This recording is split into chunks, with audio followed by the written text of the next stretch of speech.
I dropped out of uni and now I'm driving a G Wagon in the middle of Dubai. Guys, I might not know you, you might not know me, but today I'm going to be kind of going through my story, my journey. The last time I did one of these type of videos, it was from 0 to 15K a month. I've hit a record month of 23K cash collected, but it's not all sunshine and rainbows. I'll be honest, this business game is rough, it's dark, it's lonely, it's difficult. However, I love it and I would never do anything else. My name is Isaac. I'm a growth consultant. I help online coaches scale their businesses, and honestly, I love what I do. And if I circle back to last year, 2024, I'm at the end of my second year of uni. And if I'm being honest, despised uni by that time. I was working hard on my business, simultaneous to working hard on my business. I'm playing basketball, I'm doing martial arts, and I'm studying computer science in Lancaster University, the north of England. Top 10 uni, not too bad, but I didn't want to be there. Deep down, I just knew computer science. Bearing in mind, computer science is a great subject. One of my best employees is extremely good at AI, coding, computer science, tech, but the way it was taught in university was the biggest fallacy I've ever seen. You go into lectures, they read off a PowerPoint slide. Even seminars, they're not really personalized and special towards you. And frankly speaking, if you went a term without attending your lectures, no one cares. No one's gonna check in on you. No one's gonna give you a call, right? Especially considering I went to a grammar school where serious education and a lot of my close friends were locked in, learning different topics. You know the teachers by name, etc. It was massive. It was just mad. It was crazy. And so, go back to around March last year, I hit my first 10K month. And I said, yo, let's start posting some content. Start posting content. I'm going hard. I'm pushing. While that's happening, I have my last set of exams for the year, and I remember, I was like, I can't do this anymore. And my last exam, I just wrote my name and I dipped. I just left the exam. I didn't even do the exam. What happens next? I go to Bangkok, 2 weeks, and frankly speaking, my review of Bangkok is, bro, it's like the city of sin, highs and lows. You're in a nice high-rise apartment, and then you come down and it's homeless people, and it smells, and it's just so much traffic. Not to say Bangkok's a horrible place, but to say like, I didn't really resonate with it that much. However, it was still a massive period of growth for me. I was working extremely hard. At the time, I had 2 fitness coaching clients who I was working very, very hard on, and things were just on the up, you know. I was just discovering new mechanisms and helping coaches. It's really beautiful to see, especially when I went to Bangkok and Bali with one of my clients, you know. My clients, my brother, my friends, a lot of them are with me in Dubai right now. And it was a really beautiful experience to see how you can actually change someone's life to the point where you systemize their business and they can travel the world. Beautiful. Go to Bali now, and Bali for me was genuinely a life-changing, look at that, someone's calling me now. Bali for me was a life-changing experience, right? It was life-changing.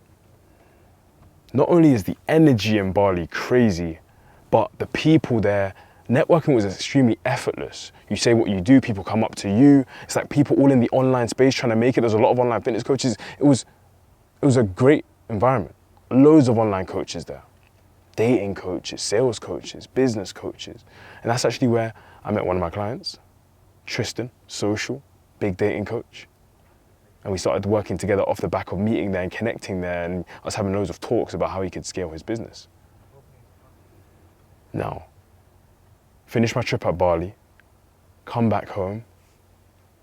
Bearing in mind, I hadn't actually dropped out of university. I just finished my second year, kind of flunked the exams a bit. And I was like, you know what? It's time. On my flight back, I remember I was really deeply thinking, I was like, for me, even though I have 1 year left, I know this last exams were a bit of a mess, and I never want to be half-hearted in anything I do. I don't want to be 40% in, 20% in, 70% in. I want to be all in. I've seen that with my relationships. I've seen that with my experiences with people. I want to be all in, you know?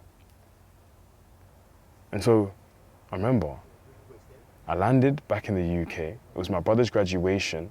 I landed in Newcastle. He went to Durham University. And it it was crazy because before I go to his graduation, I'm on the train and I just drop out of uni. I call some woman, yo, how can I drop out of uni? She's like, oh, don't you want to speak to a counselor, advisor, this, that, and the third? I'm like, no, I made my mind up. I want to drop out of uni, and I just did it. Did it. And the crazy thing is, an hour later, I'm at my brother's graduation and I'm looking at people and I just see dead souls. And I don't want to act as if uni is some horrible place. It's not. Don't get me misconstrued. A lot of people come out of uni and build great careers for themselves. But a lot of the people I'm asking about, like, oh, so you finished your thing, what's next? Are you passionate about what you studied? Like, and they will all think, like, oh, I'm so glad it's over. Now it's job hunting season. And I'm like, damn, that's rough. Put your own future in someone else's hands, you know, it's rough. Bearing in mind, we can go into this whole uni debate and stuff, and it's crazy, but I've nothing necessarily against it. I just don't think it's the best institution, bearing in mind it's based on your goals. It's what you want to achieve. If you want to be a doctor, as I say, if you want to be an engineer, as I say, you should go to uni. But if you want to just have true freedom, financial, location, time, you got to go into entrepreneurship, honestly. And so I remember, finished my brother's graduation, and now it's kind of solo season. And this solo period of my life, I stopped posting content because I really wanted to dial in on my clients' businesses. I really said to myself, I said, I don't want my business to look pretty on the outside with my content, traveling, doing this, that, and the third. But then on the back end, some of my clients weren't systemized, weren't truly fulfilled, weren't doing XYZ thing. And so this is when I really locked in and learned so much and invested in mentors. And I went through a long period of solitude where I was just locked in my house at home, just locked in. Summer didn't really do anything, just working, training in the gym, you know? Fast forward, I'm like, okay, cool, I've done something. I've hit further months. As I said, I hit a 10K month in March. I had hit like 15K months and I was around that type of level.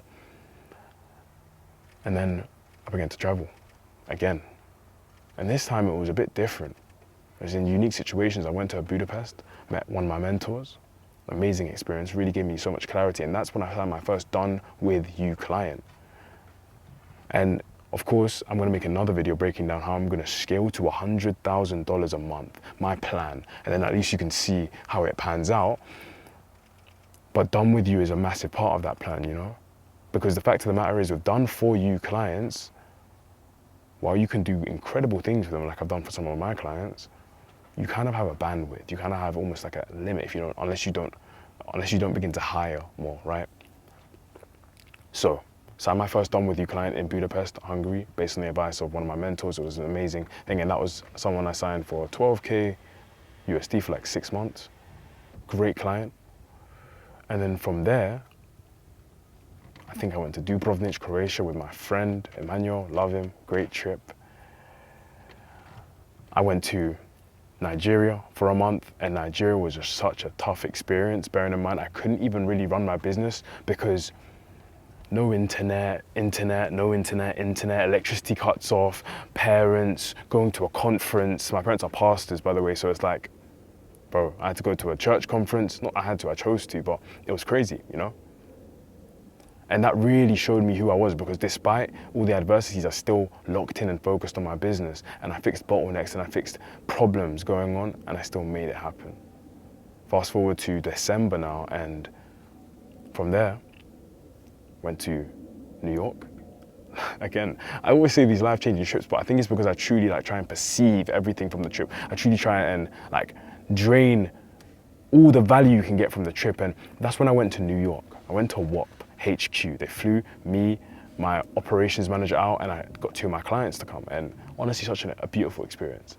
Such a beautiful experience. Being on the Times Square billboards, meeting other people, kids doing $100,000 per month. $100,000, that's crazy. Kids doing $200,000 per month, $250,000. Just meeting absolute killers, people you can see the eye, you can see the hunger in their eyes, the vigor. What? New York, I'll never forget that trip for sure. And then from there, one of my fitness coaching clients, we had his client who had paid him maybe 5, 6, 7K, which is again a signed charge, higher ticket. If you're an online coach, you can charge higher ticket. And I made multiple videos about that, just link in description. He paid my client 5, 6, 7K for maybe 4 to 6 month program. And he invited us to Germany. He was big McKinsey and Company partner, and he said, come to Germany for my Christmas party. We came to Germany, and it was such an intriguing experience, like people who are extremely affluent and wealthy, but also church pastors and reverends and German politicians and actors. It was just crazy. So Berlin finishes, come back, Christmas, New Year, whatever, time to lock in. January, I really started pushing in terms of going to WeWork, a co-working space in London, right? Every single day. I don't think I've worked that hard, January and February specifically. Like, I don't think I've worked that hard. I don't. I was going to WeWork every day. Prezzy's behind the camera, he can attest to that. I was in WeWork every single day in the office. Prezzy can genuinely attest to that. I can attest to that. I was in the office every day. I made it my life, you know, truly my life. And then in February, I got the third space membership, a gym membership in Canary Wharf, really high level gym. And that maximized my productivity. That took me to the new level. Off the back of that, I did sign some bigger clients. I signed a real estate coach in the UK who is Evans Willie. Samuel Leeds is like one of his ex-students. So off the back of that, and shout out to my friend Peter, who's also behind the camera, who he actually put the deal together, and now we're kind of working on that client together, and it's going well. 2 days ago, Evans had an 11K day, and we've kind of just launched the offer. We haven't even started running ads. We haven't doing any, like, there's so much potential. Simultaneous to signing, Evans signed a big football player, Gregory van der Veer, who's definitely going to launch a fitness and health and wellness type of offer, essentially helping world-class men live a life of wealth, health, and purpose, right? So on my roster now, with my online coaches who I work intimately with in the done for you sense, I've got Tristan, online dating coach, 2 fitness coaches. I've got Evans, property coach. I've got Gregory, a footballer, who's trying to launch like some sort of hybrid offer. And frankly speaking, it would look like everything is perfect, but simultaneous to that, it's not. Like, realistically, the pressure you have to uphold is just crazy. Like, managing different people, delegating to different people on a day-to-day basis. One day you're out, all of a sudden the show's not running anymore, which is something I'm still trying to work on. But I know for a fact that deep down I care about all my clients to the point where I know I'm going to keep doing my utmost best to provide them with the best service, you know? And it's a simple thing where I know the future holds so much. Now, I'm in Dubai right now, in a flipping G Wagon. Like, it's funny, me and Peter were speaking about this earlier this morning. Got the car, picked it up, drove around the block like 10 minutes, and we were like, amazing, it was fun, it was cool, adrenaline high, but it's just a car. It ain't gonna kill you. It's just a car. And when I say that, I mean, people die for this type of stuff. You see guys, you know, like thinking, oh my gosh, a G Wagon, Rolex, oh my gosh, amazing apartment, oh my this, flexing luxury. But bro, like, you don't need this. What you're really trying to do, and I'm gonna speak to 2 people here. If you're on like an online coach or still an entrepreneur, and if you're just like someone who's maybe a growth operator, consultant, closer, setter, if you're on the online space, let me speak to you and I'll tell you this. You're going to work hard for the money, and if you keep working hard and stay diligent and focus on your craft, you're going to get there, right? Definitely will get there, 100%. I believe in you, right? But the crazy thing is, the money and the things that the money buys, the car, the house, the Rolex, the this, the that, the flexy stuff, that's not even what you want. What you want is the feeling. What does a Rolex give you? The feeling of pride. What does giving your mum money the feeling of like gratitude? What does getting your own place give you? The feeling of freedom, autonomy. Same with a car, right? So you're looking for that feeling. And I promise you, if you keep working hard, you're going to get to where you need to get to. But it's more of a question of, why don't you start feeling like that now? Why don't you start feeling like $1 million right now? Because my journey it's just begun. I'm 20. Another thing me and Peter realized is that in Dubai, bro, like everyone's way older actually.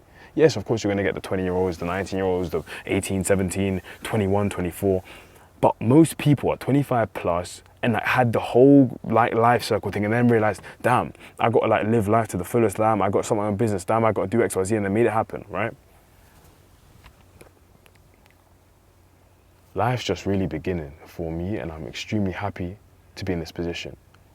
Nothing is nothing's really like as easy as it looks in quotation. There's so many battles I face on a day-to-day basis, but I know number one, I have Jesus Christ on my side, so I can never lose, and I have such a great network of friends. I can count on my hand, this hand, the actual friends I have. But best believe those guys will kill any of the people that most people will hang around with, you know, in terms of their support for you, in terms of their personal drive, in terms of their mission, and I love it. That being said, man, that's kind of an update on what's been going on for the last however long, I don't know, 9 months. The vision. In the next video down below, you're gonna see the video about how I break down how I'm gonna scale to 100K per month. But yeah, guys, hope you had a great day. My voice is kind of sore because we've just been driving the wagon screaming and stuff.